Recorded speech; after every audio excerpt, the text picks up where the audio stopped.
പേര് സ്വീറ്റി സണ്ണി എന്നാണ്. ഞാൻ ഇടുക്കി രൂപതയിൽ നിന്നാണ് വരുന്നത്. ഞാൻ 2022 ഡിസംബർ 1 തീയതി വന്നിട്ടാണ് ഇവിടെ ആദ്യമായിട്ട് ഉടമ്പടി എടുക്കുന്നത്. ഉടമ്പടി എടുത്തു പോയി പിറ്റേ ദിവസം തൊട്ട് മാതാവിൻ്റെ പ്രത്യേകമായിട്ടുള്ള പല അനുഭവങ്ങളും എനിക്ക് അനുഭവിക്കാൻ സാധിച്ചിട്ടുണ്ട്. ആദ്യമായി തന്നെ പറയുകയാണെങ്കിൽ ഞാൻ 2015 +2 കഴിഞ്ഞതാണ്. അന്ന് തൊട്ട് ഞാൻ പഠിക്കാൻ വേണ്ടിയിട്ട് പുറത്തേക്ക് പോകാൻ, വിദേശത്തേക്ക് പോകാൻ വേണ്ടിയിട്ട് പരിശ്രമിക്കുന്നുണ്ടായിരുന്നു. ഇപ്പം ഒരു 8 വർഷമായി. അന്ന് IELTS-ൻ്റെ എക്സാമൊക്കെ എഴുതി പാസ്സായി, അത്യാവശ്യം വേണ്ട സ്കോറൊക്കെ ഉണ്ടായിരുന്നു. പക്ഷേ അന്ന് പല തടസ്സങ്ങൾ കൊണ്ടിട്ട് എനിക്ക് പോകാൻ പറ്റിയില്ല. അത് കഴിഞ്ഞ് ഞാനിവിടെ എറണാകുളത്ത് BSc ഒപ്റ്റോമെട്രിക്ക് ജോയിൻ ചെയ്തു. 4 വർഷത്തെ കോഴ്സ് കഴിഞ്ഞു. അപ്പോൾ തൊട്ട് വീണ്ടും ഓരോ കാര്യങ്ങൾ പുറത്തേക്ക് പോകാൻ വേണ്ടിയിട്ട്, ഉന്നത വിദ്യാഭ്യാസത്തിന് വേണ്ടിയിട്ടും പിന്നെ ജോലിക്ക് വേണ്ടിയിട്ടുമൊക്കെ ആയിട്ട് പല ഏജൻസികളിൽ ഞാൻ പോയി രജിസ്റ്റർ ചെയ്തു, പലയിടത്ത് പോയി അന്വേഷിച്ചു. അങ്ങനെ 2 വർഷം കടന്നുപോയി. ആദ്യം ഇവിടെ ഞാൻ ആലപ്പുഴയിൽ വർക്ക് ചെയ്യുന്നുണ്ടായിരുന്നു. ആലപ്പുഴയിൽ വർക്ക് ചെയ്തുകൊണ്ടിരുന്നപ്പോഴാണ് ഞാൻ ഉടമ്പടി എടുക്കുന്നതിനെ പറ്റി ആലോചിക്കുന്നത്. പലരും വഴിയായിട്ട് ഞാൻ പഠിച്ചുകൊണ്ടിരുന്നപ്പോഴും കൃപാസനത്തിലെ പത്രങ്ങൾ വരികയും അത് വായിക്കുകയും അതിൽ വിശ്വസിച്ച് പ്രാർത്ഥിച്ച് 4 അത്ഭുതങ്ങൾ സംഭവിക്കും, മാതാവ് ഇടപെടും എന്നൊക്കെ പലരായി പറഞ്ഞു കേട്ടും എൻ്റെ റിലേറ്റീവ്സ് പറഞ്ഞു കേട്ടുമൊക്കെ എനിക്ക് കൃപാസന മാതാവിനെ പറ്റിയിട്ട് അറിയാമായിരുന്നു. അപ്പം അങ്ങനെ ഞാനിവിടെ വർക്ക് ചെയ്യുന്ന സമയത്താണ് ഞാൻ ആദ്യമായിട്ട് ഇവിടെ വരാനിടയുണ്ടായത്. ഇവിടെ വന്നു. ആദ്യമൊന്നും എനിക്ക് ഉടമ്പടി എടുത്ത് പോകാൻ പറ്റിയില്ല. പിന്നെ 2ാമത്തെ പ്രാവശ്യം വന്നപ്പോഴാണ് ഞാൻ ആദ്യമായിട്ട് ഉടമ്പടി എടുക്കുന്നത്. ഡിസംബർ 1 തീയതി ഉടമ്പടി എടുത്തു. ഉടമ്പടി എടുത്ത് ഇങ്ങനെ ഞാൻ ഈ പുറത്തേക്ക് പോകുന്നതിൻ്റെ കാര്യങ്ങൾ അന്വേഷിക്കുന്ന സംബന്ധമായിട്ട് ഒരാൾക്ക് പുറത്ത് ജോലി വാങ്ങിച്ചു തരാമെന്ന് പറഞ്ഞിട്ട് എൻ്റെ കയ്യിൽ നിന്ന് ഒരു 2 ലക്ഷത്തോളം രൂപയും എൻ്റെ ഡോക്യുമെൻറ്റ്സും എൻ്റെ ഒറിജിനൽ പാസ്പോർട്ടും ബർത്ത് സർട്ടിഫിക്കറ്റും ആൾ കൈവശമാക്കിയിട്ടുണ്ടായിരുന്നു. അപ്പം കുറച്ച് നാൾ കഴിഞ്ഞപ്പം 1 വർഷത്തോളം അവരെന്നെ ഇട്ട് നല്ല രീതിയിൽ വലിപ്പിച്ചു. ഇന്നാവും, നാളെ ആവും, അടുത്ത ദിവസം ഇൻ്റർവ്യൂവിന് വിളിക്കും, പിന്നെ ഇൻ്റർവ്യൂവിന് വിളിക്കും എന്നൊക്കെ പറഞ്ഞിട്ടായിരുന്നു. അപ്പം അങ്ങനെ 1 വർഷത്തോളം കഴിഞ്ഞ് പിന്നെ അവരുടെ വിവരമൊന്നും ഇല്ലാണ്ടായി. അങ്ങനെ സർട്ടിഫിക്കറ്റ്സും പോയി, പൈസയും പോയി എന്നുള്ളൊരവസ്ഥയിൽ നിൽക്കുന്ന സമയത്താണ് ഞാൻ ഇവിടെ വരുന്നത്. ഇവിടെ വന്ന് മാതാവിനോട് പ്രാർത്ഥിച്ചു, മാതാവെ പൈസ കിട്ടിയില്ലെങ്കിലും കുഴപ്പമില്ല, എൻ്റെ ഒറിജിനൽ സർട്ടിഫിക്കറ്റ്സ് എനിക്ക് എങ്ങനെയും മാതാവ് തരണം എന്ന് പ്രാർത്ഥിച്ചിട്ട് പോയി. പിറ്റേ ദിവസം തന്നെ അവരുമായി ബന്ധപ്പെട്ട ഒരാൾ എൻ്റെ ഡാഡിയെ വിളിച്ചു പറഞ്ഞു, പൈസയുടെ കാര്യം അവർ പിന്നീട് ശരിയാക്കി തരും, ഡോക്യുമെൻറ്റ്സ് തൽക്കാലം ഞാൻ എടുത്തു തരാം എന്ന് പറഞ്ഞ് അവരെനിക്ക് പോസ്റ്റ് അയച്ചു തന്നു. അങ്ങനെ എൻ്റെ പാസ്പോർട്ടും ബർത്ത് സർട്ടിഫിക്കറ്റും ഞാനിവിടെ വന്ന് ഒരാഴ്ചക്കുള്ളിൽ എനിക്ക് കിട്ടി. അതോടൊപ്പം തന്നെ ഇവിടെ വന്ന് പ്രാർത്ഥിച്ചു. ഒരാഴ്ചക്കുള്ളിൽ ഞാൻ പഠിച്ചിറങ്ങിയപ്പം പാലായിലൊരു ഹോസ്പിറ്റലിൽ ജോലിക്ക് കയറാൻ വേണ്ടിയിട്ട് അപ്ലൈ ചെയ്തിട്ടുണ്ടായിരുന്നു. പക്ഷേ അന്നൊന്നും എന്നെ വിളിക്കുകയൊന്നും ചെയ്തില്ല. അത് കഴിഞ്ഞ് ഇവിടെ വന്ന് പ്രാർത്ഥിച്ച് കഴിഞ്ഞപ്പം ഞാൻ വേറെ എവിടെയെങ്കിലും ഒരു നല്ല ഹോസ്പിറ്റലിൽ ജോലിക്ക് കയറണം എന്നിങ്ങനെ പ്രാർത്ഥിച്ച് ആ ഒരു ആഗ്രഹത്തോടു കൂടി ഇരിക്കുന്ന സമയത്ത് ഇവിടെ വന്ന് ഉടമ്പടി എടുത്ത് ഒരാഴ്ച കഴിഞ്ഞപ്പം ഞാൻ വിളിച്ചു ചോദിച്ചിട്ടൊന്നുമില്ല, അവരെന്നെ ഇങ്ങോട്ട് വിളിച്ചു, ഒരു വേക്കൻസി ഉണ്ട്, വന്ന് ജോയിൻ ചെയ്യാൻ പറ്റുമോ എന്ന് ചോദിച്ചിട്ട്. അപ്പം അങ്ങനെ കുറച്ചുകൂടെ നല്ല രീതിയിൽ, എൻ്റെ വീട് ഇടുക്കിയിലാണ്, പാലായിലായതുകൊണ്ട് എനിക്ക് കുറച്ചുകൂടെ വീട്ടിലേക്ക് പോകാനും കുറച്ചുകൂടെ ആത്മീയമായി വളരാനും ഒക്കെ കുറച്ചുകൂടെ നല്ല സ്ഥലമായിട്ട് എനിക്ക് തോന്നി. പിന്നെ കുറച്ചുകൂടെ ബെറ്റർ സാലറി, അങ്ങനെ എല്ലാ കാര്യങ്ങൾ കൊണ്ടും കുറച്ചുകൂടെ നല്ലൊരു ജോലി മാതാവ് എനിക്ക് തന്ന് അനുഗ്രഹിച്ചു. അന്ന് ഉടമ്പടി എടുത്തു ഞാൻ അവിടെ പോയപ്പം പിന്നെ എനിക്ക് പല കാരണങ്ങൾ കൊണ്ടിട്ട് എനിക്ക് ഉടമ്പടി കണ്ടിന്യൂ ചെയ്തിങ്ങ് പോരാൻ പറ്റിയില്ല, വന്ന് പുതുക്കാനൊന്നും പറ്റിയില്ല. അതിനുശേഷം എനിക്ക് കിട്ടിയ 2 അനുഗ്രഹങ്ങൾ, പിന്നെ ഞാൻ പ്രാർത്ഥിച്ചിരുന്നത് എൻ്റെ മമ്മിയുടെ അമ്മ ഒരു വർഷത്തോളമായിട്ട് പല അസുഖങ്ങൾ കൊണ്ടിട്ടും ഡയബറ്റിക് ഫുഡും അതുപോലെ കാലിൻ്റെ എല്ല് ഒടിഞ്ഞിട്ടുമൊക്കെ കിടപ്പിലായതായിരുന്നു. ആളുടെ പ്രായാധിക്യം മൂലം സോഡിയം കുറഞ്ഞു പോകുന്നത് കൊണ്ടിട്ടൊക്കെ ആൾ തീരെ മോശം സ്ഥിതിയിലേക്ക് പോകുന്നുണ്ടായിരുന്നു. അപ്പം ഞാൻ അന്ന് ഉടമ്പടി എടുത്തപ്പം മാതാവിനോട് പ്രാർത്ഥിച്ച മറ്റൊരു കാര്യമായിരുന്നു, എൻ്റെ അമ്മച്ചിയുടെ ആരോഗ്യം കുറച്ചുകൂടെ നല്ല രീതിയിലാക്കി തരണമേ എന്നും കൂടി ഞാൻ പ്രാർത്ഥിച്ചിരുന്നു. അങ്ങനെ മാതാവിൻ്റെ പ്രത്യേക അനുഗ്രഹം മൂലം അമ്മച്ചിയുടെ ആരോഗ്യവും മെച്ചപ്പെട്ടു. ഇപ്പം നമ്മളെ കണ്ടനാലൊക്കെ നമുക്ക് എണീറ്റ് നടക്കാൻ വയ്യ, ആൾ എഴുന്നേറ്റിരിക്കും, കട്ടിലിൽ എഴുന്നേറ്റിരിക്കും, സാധാരണ സംസാരിക്കുന്ന പോലൊക്കെ നമ്മുടെ അടുത്ത് സംസാരിക്കും. അങ്ങനെ സാധാരണ രീതിയിൽ തന്നെ ആയി, നടക്കില്ല എന്നുള്ളൊരു ബുദ്ധിമുട്ട് മാത്രമേ ഉള്ളൂ. അങ്ങനെ അതിനുശേഷം പിന്നെ ഞാൻ പാലായിൽ പോയിട്ട് വർക്ക് ചെയ്യുന്ന സമയത്ത് അവിടെയുള്ള ചേച്ചിയോട് ഞാൻ പറയായിരുന്നു, എനിക്ക് ഇങ്ങനെയൊക്കെ അനുഗ്രഹങ്ങൾ മാതാവ് വഴി തന്നിട്ടുണ്ട്, അങ്ങനെയൊക്കെ പറയുമായിരുന്നു. അപ്പം ആ ചേച്ചിക്കും ഒരു വിശ്വാസം, ചേച്ചിക്ക് കുട്ടികളില്ല, 6 വർഷമായിട്ട് കല്യാണം കഴിഞ്ഞിട്ട് 6 വർഷമായിട്ടും കുട്ടികളില്ല. അപ്പം ചേച്ചിക്ക് ഞാൻ പറഞ്ഞത് മൂലം വിശ്വാസം വന്നു. ചേച്ചി ഇവിടെ വന്നു, ഉടമ്പടി എടുത്തു, ചേച്ചി പ്രാർത്ഥിക്കുന്നു, ഇപ്പോഴും കണ്ടിന്യൂ ചെയ്ത് നല്ല വിശ്വാസത്തോടു കൂടി ചേച്ചി പ്രാർത്ഥിക്കുന്നു. ഞാനപ്പം ഉടമ്പടിയിൽ നിന്ന് മാറി നിൽക്കുകയായിരുന്നു. വീണ്ടും ചേച്ചി കാരണം ഞാൻ വീണ്ടും ഇവിടെ വരാനിടയായി.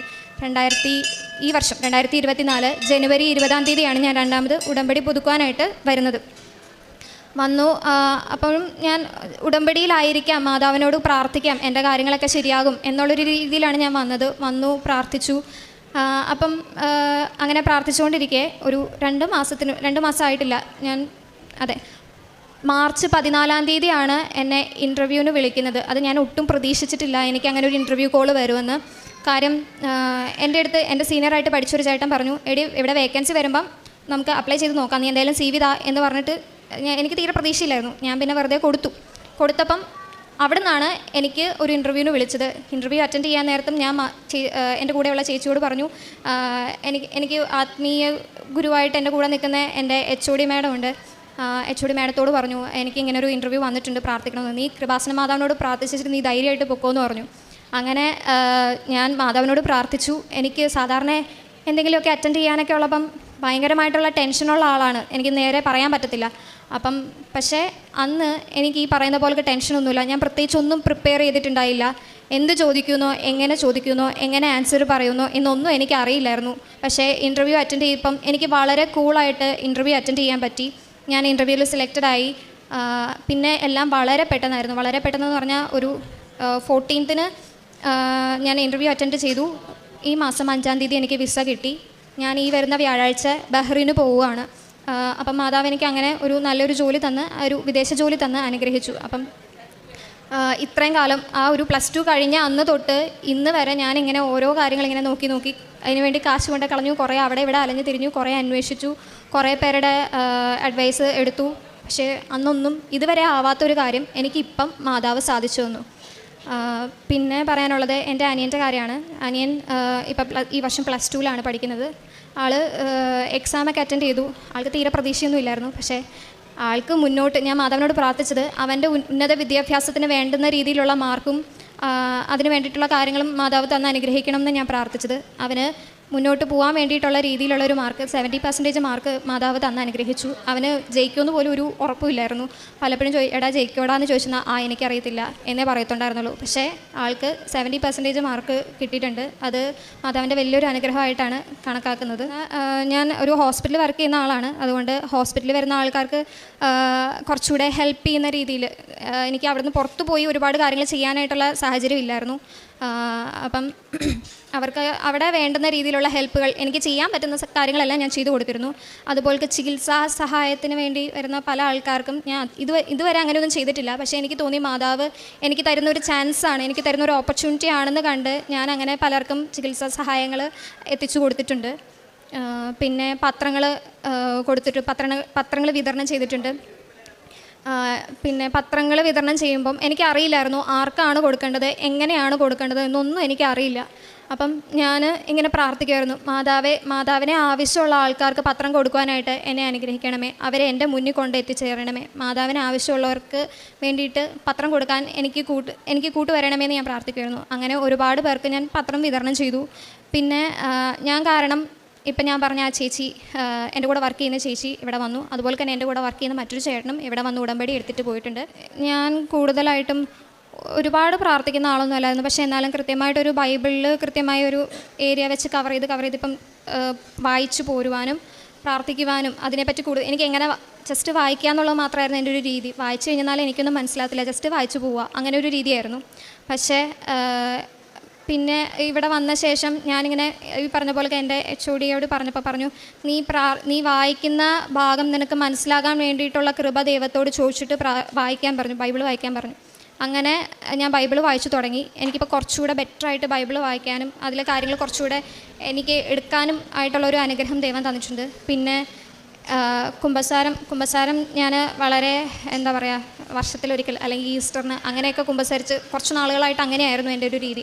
പക്ഷേ ഉടമ്പടി എടുത്ത ശേഷം ഞാൻ കൃത്യമായിട്ട് മാസത്തിൽ ഏറ്റവും കുറഞ്ഞത് ഒരു പ്രാവശ്യമെങ്കിലും കുമ്പസരിക്കുക, പറ്റുവാണെങ്കിൽ 2 പ്രാവശ്യം, ഈ പറഞ്ഞ പോലെ 15 days ഇടവിട്ടിട്ട് കുമ്പസരിക്കാനായിട്ട് ഞാൻ പ്രത്യേകം ശ്രദ്ധിക്കാറുണ്ട്. പിന്നെ ജപമാല ചൊല്ലി പ്രാർത്ഥിക്കാൻ, കൊന്ത ചെല്ലാനൊക്കെ ഭയങ്കര മടിയുള്ള കൂട്ടത്തിലായിരുന്നു. അങ്ങനെയുള്ള കാര്യങ്ങൾക്കൊക്കെ ഒരുപാട് അനുഗ്രഹം കിട്ടിയിട്ടുണ്ട്. പിന്നെ എനിക്ക് എല്ലാവരും എൻ്റെ കൂടെ വർക്ക് ചെയ്യുന്ന ചേച്ചിക്ക് മാതാവിൻ്റെ സുഗന്ധാഭിഷേകമൊക്കെ കിട്ടിയിട്ടുള്ള ആളാണ്. ചേച്ചി എപ്പോഴും എൻ്റെ അടുത്ത് വരുമ്പോൾ പറയും, ചേച്ചി എനിക്ക് ഇതുപോലൊക്കെ ഓരോ സാക്ഷ്യങ്ങൾ കിട്ടുമ്പോൾ ചേച്ചി എനിക്ക് ഷെയർ ചെയ്യും. എനിക്ക് സ്ട്രൈക്ക് ചെയ്യുന്ന സാക്ഷ്യങ്ങൾ കാണുമ്പോൾ ഞാൻ ചേച്ചിക്ക് ഷെയർ ചെയ്യും. ബാക്കി പലർക്കും ഇപ്പം എൻ്റെ വീട്ടിൽ ഉള്ളവർക്ക്, എൻ്റെ കസിൻസിന്, റിലേറ്റീവ്സിന് അങ്ങനെയൊക്കെ സാക്ഷ്യങ്ങളൊക്കെ ഷെയർ ചെയ്ത് കൊടുക്കും. ഒരുപാട് നല്ല നല്ല സാക്ഷ്യങ്ങളൊക്കെ കേൾക്കുമ്പോൾ അങ്ങനെ എല്ലാം ഷെയർ ചെയ്ത് കൊടുക്കുകയൊക്കെ ചെയ്യും. പരിശുദ്ധ അമ്മയുടെ മധ്യസ്ഥ സഹായത്താൽ വ്യക്തിപരമായിട്ട് ലഭിച്ച ഒരു ജോലിയെക്കുറിച്ചും ഒപ്പം തന്നിലൂടെ മറ്റുള്ളവരുമൊക്കെ ഈശോയെ തിരിച്ചറിയാനായിട്ട് ഇടവന്നു എന്നുള്ള ഒരു സാക്ഷ്യമാണ്. അപ്പം തൻ്റെ ഈ ചെറുപ്പത്തിൽ തന്നെയും ഒരു ദൈവാനുഭവം, ഉടമ്പടി എടുത്ത ആ സമയം തൊട്ട് തന്നെ എനിക്ക് ഒരുപാട് ദൈവാനുഭവങ്ങൾ ഉണ്ട് എന്നാണ് പറയുന്നത്. അപ്പം ഉടമ്പടി എടുത്ത സമയം തൊട്ട് ദൈവാനുഭവങ്ങൾ ഒരുപാടുണ്ടെന്ന് പറയുമ്പം ഒരു പരിശുദ്ധ അമ്മയുടെ ഒരു സാന്നിധ്യം കൂടെ ഉണ്ടെന്നുള്ള ഒരു ദൈവാനുഭവം എന്ന് പറയുന്നത് ദൈവം കൂടെയുള്ള അനുഭവമാണ്. അത് സാന്നിധ്യ അനുഭവമാണ്.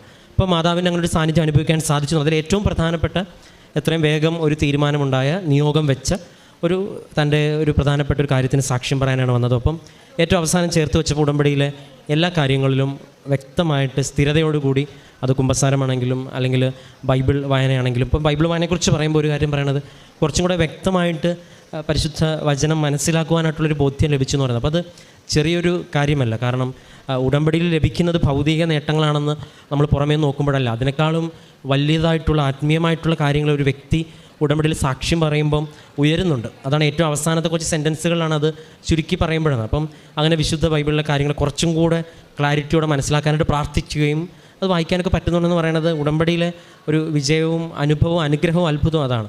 അതിനുശേഷം അതിലേക്ക് ദൈവം നടത്തുവാനായിട്ട് ചവിട്ടുപടിയാക്കി എടുത്തിട്ടുള്ള മറ്റ് സാഹചര്യങ്ങളൊപ്പം തന്നിലൂടെ മറ്റുള്ളവർക്കും ആ ഒരു വിശ്വാസം പകർന്നു കൊടുക്കുകയും അപ്പം അവരോടൊപ്പം ചേർന്ന് പ്രാർത്ഥിക്കുകയൊക്കെ ചെയ്യുമ്പം ഇനി ഉടമ്പടി ചുറ്റും മുന്നോട്ട് പോകുമ്പോൾ ഒരുപാട് ദൈവാനുഭവങ്ങൾ ഇനി ഉണ്ടാവട്ടെ എന്ന് പരിശുദ്ധ അമ്മയുടെ വലിയ സംരക്ഷണവും സാന്നിധ്യവും അനുഭവിക്കേണ്ടവരെന്ന് പ്രാർത്ഥിക്കുന്നു. നമുക്ക് കരങ്ങളടിച്ച് ദൈവത്തിൻ്റെ നാമം